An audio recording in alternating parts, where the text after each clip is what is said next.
Scott Tuxbury is a true Montana conservative.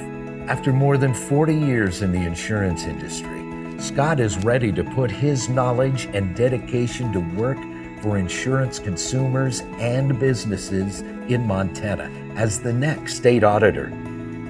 Back in the day of our insurance careers, early, I guess, was I knew you were a great businessman. You brought tremendous value to our particular insurance agency, and I'm not the only one. But there was a couple of things I never talked about, and that was, one of them was politics. And you filed as a Republican for this office. I absolutely did, and certainly there's no choice. When you look at my background, you look at the conservative background that I've had through my whole life, there's no choice. That was what I had to do. I certainly believe in the conservative agenda. Being pro-life is part of me, and the values that are instilled upon me are absolutely what I'm all about. As we knew each other 30 years ago, that wasn't a part of the discussion. It was a discussion that you'd have at home, but not necessarily in business. And so as I'm become a politician in the last 2 weeks, I've had to express my views. And it is different to express your views in public that you haven't done in the past. So that's been a real challenge for me, because I've held my views internally, because I believe that that's what a lot of views are, is that just how you feel inside.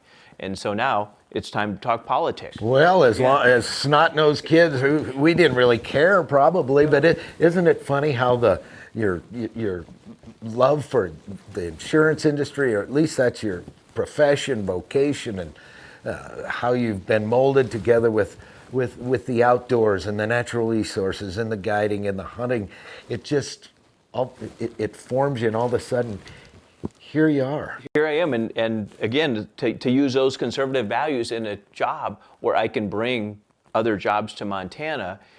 And we have some real issues, I think, that coming up in the future in this world. And that is, when I'm talking about the insurance world, where we need insurance companies in this state, we need more. We don't need more regulation. What we need is more insurance companies in Montana to compete. That's what we really need in this state. And when you look at the conservative values, that's a core. We need private businesses in Montana to compete. And the more we have, the more competition we have, and the more the customer wins in the end. And that's how we win for Montanans. That's I was just thinking the same thing with the better the private sector does. If we take the handcuffs off the insurance professionals and let them do the job that they have trained for, educated for, and are out there to make their living, we should all be better off. We should all be better off at that point in time. Now, that doesn't mean that you don't come down on those bad actors, because if there's bad actors, those are the ones that you have to go after. But what we need to do is have more of the good actors in Montana, and we've kept them out in the past with some regulation. And so we really need to concentrate on that and look at that. How can we improve Montanans' lives through the insurance mechanism? How do we have more insurance companies in? How do we lower property insurance? How do we control the costs for health insurance? How do we handle those things? It's not by getting rid of insurance companies in Montana. It's by bringing more into the state. It's a tall order. It is a tall order, and it'll take some time. We go back, and here you are, standing here, looking up a mountain, and you have aspirations of bettering Montana, taking the next chapter of Scott Tuxbury, somewhere where he thinks he's going, but the journey is uncharted, so to speak. So how do you see this all evolving over the next 18 months? Well, part of the journey is what we're going through today, which is the election. Winning the primary and then getting into the general is what our absolute goal is right now, and that's what we're concentrating on. And as I look ahead, I'm starting to plan, what would I do with the office? How would we change things? How do we keep the good things that are there today running smoothly? How do we bring better things in today and in the future?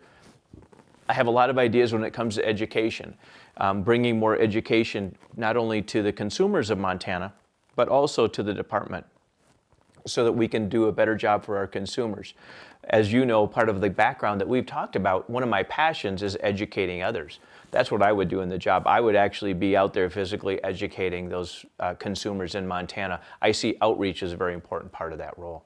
Part of, a lot of people on the outside, so to speak, or every day on the street of rural Montana or in Helen or Billings, wherever he might be.